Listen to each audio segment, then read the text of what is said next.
റെസ്പോൺസാണ്. ഇന്നലെ ഒരു 4 മണിക്കാണ് കളക്ടർ പോസ്റ്റ് ഇട്ടത്. ഒരു 3 മണിക്കൂർ കൊണ്ട് തന്നെ ശരിക്കും നമുക്ക് 4 വണ്ടി നിറയെയുള്ള സാധനങ്ങൾ വന്നു. നമ്മൾ രാത്രി ഒരു താങ്ക്സ് പോസ്റ്റ് ഇട്ടു. എന്ന് വെച്ചാൽ നമുക്ക് അധികം സാധനങ്ങൾ അവിടെ കൊണ്ടുപോയിട്ട് അവിടെ ബുദ്ധിമുട്ടാവുമോ എന്നുള്ളതായിരുന്നു നമ്മുടെ പ്രയാസം. എന്ന് വെച്ചാൽ വയനാട്ടിൽ അതിൻ്റെ സെറ്റപ്പ് അവർ റെസ്ക്യൂലായിരുന്നല്ലോ ഫോക്കസ്. അപ്പോൾ അതിനുശേഷം നമ്മളിപ്പോൾ നമുക്ക് ഇന്ന് നിർദ്ദേശം കിട്ടിയിരിക്കുന്നത് അരി, ആട്ട അങ്ങനെയുള്ള നമ്മൾ കിറ്റായിട്ട് കൊടുക്കാവുന്ന സാധനങ്ങൾ കൊടുക്കാം. അതേപോലെ tooth brush, tooth paste, soap അങ്ങനെയുള്ള സാധനങ്ങൾ അതാണ് ഇപ്പോൾ ഇന്ന് നമ്മൾ കൊടുത്തുകൊണ്ടിരിക്കുന്നത്. വയനാട് നടന്ന ഉരുൾപൊട്ടലിൽ വിറങ്ങലിച്ചിരിക്കുകയാണ് കേരളം. അതേസമയം ഇവിടെ ഒരു കൂട്ടം മനുഷ്യർ കൈകോർത്തിരിക്കുന്ന ഒരു കാഴ്ച കൂടിയാണ് നമുക്ക് കാണാൻ സാധിക്കുന്നത്. ഞാനിപ്പോൾ നിൽക്കുന്നത് കോഴിക്കോട് ജില്ലാ പഞ്ചായത്തിൻ്റെ ഓഫീസിലാണ്. ഇവിടെ ഈ വയനാട്ടിലെ ദുരിതാശ്വാസ ക്യാമ്പുകളിലേക്ക് ആവശ്യമായ വസ്തുക്കൾ പാക്ക് ചെയ്യുന്ന ദൃശ്യങ്ങളാണ് നമുക്ക് കാണാൻ സാധിക്കുന്നത്. അങ്ങനെ ഒരു ഫേസ്ബുക്ക് പോസ്റ്റ് അല്ലെങ്കിൽ ഒരു വാട്സാപ്പിലൂടെ ഇത്തരത്തിലുള്ള ആവശ്യങ്ങളുണ്ട് എന്നുള്ളത് മാത്രമാണ് ഈ അധികൃതർ അറിയിച്ചിട്ടുണ്ടായിരുന്നത്. അതിനനുസരിച്ച് ആവശ്യത്തിലധികം സാധനങ്ങൾ ഇവിടേക്ക് എത്തിക്കുന്ന കാഴ്ചയാണ് കാണാൻ സാധിച്ചിട്ടുള്ളത്.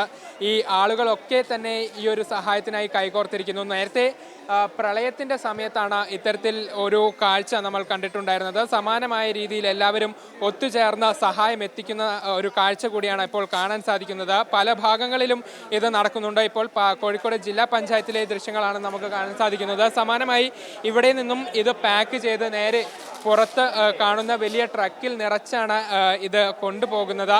നമുക്ക് ആ ട്രക്ക് തന്നെ കണ്ടാൽ അറിയാൻ സാധിക്കും ഒരുപാട് സാധനങ്ങൾ ഈ ഒരു ട്രക്കിൽ നിറച്ചിട്ടുണ്ട്. ഇത് ആദ്യത്തെ ട്രക്കല്ല, ഇതിന് മുന്നേ 2-3 ട്രക്ക് ഇത്തരത്തിൽ സാധനങ്ങളുമായി അങ്ങോട്ട് പോയിട്ടുണ്ട്. അതിനുശേഷം മറ്റൊരു ട്രക്ക് സാധനങ്ങൾ നിറയ്ക്കുന്നതാണ് കാണുന്നത്. അങ്ങനെ വലിയ സഹായങ്ങൾ അങ്ങോട്ട് എത്തുന്നുണ്ട് എന്നുള്ളതാണ് നമുക്ക് കാണാൻ സാധിക്കുന്ന ഒരു പ്രധാനപ്പെട്ട കാഴ്ച.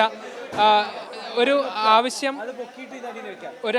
മാത്രം ഉന്നയിച്ചിട്ട് ആവശ്യപ്പെട്ടിട്ട് മാത്രമേ ഉള്ളൂ. അതിനനുസരിച്ച് സഹായങ്ങൾ വലിയ റെസ്പോൺസാണ്. ഇന്നലെ ഒരു 4 മണിക്കാണ് കളക്ടർ പോസ്റ്റ് ഇട്ടത്. ഒരു 3 മണിക്കൂർ കൊണ്ട് തന്നെ ശരിക്കും നമുക്ക് 4 വണ്ടി നിറയെയുള്ള സാധനങ്ങൾ വന്നു. നമ്മൾ രാത്രി ഒരു താങ്ക്സ് പോസ്റ്റ് ഇട്ടു. എന്ന് വെച്ചാൽ നമുക്ക് അധികം സാധനങ്ങൾ അവിടെ കൊണ്ടുപോയിട്ട് അവിടെ ബുദ്ധിമുട്ടാവുമോ എന്നുള്ളതായിരുന്നു നമ്മുടെ പ്രയാസം. എന്ന് വെച്ചാൽ വയനാട്ടിൽ അതിൻ്റെ സെറ്റപ്പ് അവർ റെസ്ക്യൂലായിരുന്നല്ലോ ഫോക്കസ്. അപ്പോൾ അതിനുശേഷം നമ്മളിപ്പോൾ നമുക്ക് ഇന്ന് നിർദ്ദേശം കിട്ടിയിരിക്കുന്നത് അരി, ആട്ട അങ്ങനെയുള്ള നമ്മൾ കിറ്റായിട്ട് കൊടുക്കാവുന്ന സാധനങ്ങൾ കൊടുക്കാം. അതേപോലെ tooth brush, tooth paste, soap അങ്ങനെയുള്ള സാധനങ്ങൾ അതാണ് ഇപ്പോൾ ഇന്ന് നമ്മൾ കൊടുത്തുകൊണ്ടിരിക്കുന്നത്.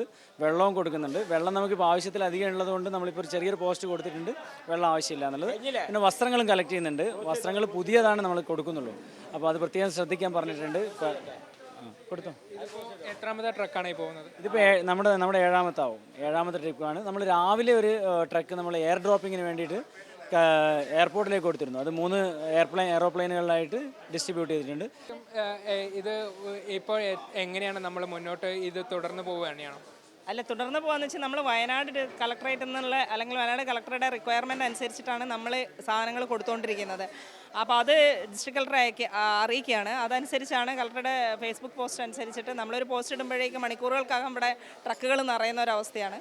വയനാട്ടിൽ നമ്മൾ രക്ഷാപ്രവർത്തനം നടക്കുന്നത് കണ്ടതാണ്. പക്ഷേ രക്ഷാപ്രവർത്തനത്തിൽ നേരിട്ട് പങ്കെടുക്കാൻ പറ്റാത്ത ഒരു കൂട്ടം ആളുകൾ അവർക്ക് ആകുന്ന തരത്തിലുള്ള സഹായങ്ങൾ എത്തിച്ചു നൽകുന്നു എന്നുള്ളതാണ് ഏറ്റവും പ്രധാനപ്പെട്ട കാര്യം. ഇപ്പോൾ എനിക്ക് പിറകിൽ ഈ കാണുന്ന ഇത് 4ാമത്തെ ട്രക്കാണ് ഇങ്ങനെ സാധനങ്ങളുമായി ഇവിടെ നിന്നും പോകുന്നത്. അതുപോലെ തന്നെ വീണ്ടും കുറേ ട്രക്കുകൾ സാധനങ്ങളുമായി പോകും. അങ്ങനെ മനുഷ്യർ കൈകോർക്കുന്ന ഒരു കാഴ്ച കൂടിയാണ് നമുക്ക് ഈ ഒരു ദുരന്ത സമയത്ത് കാണാൻ സാധിക്കുന്നത്.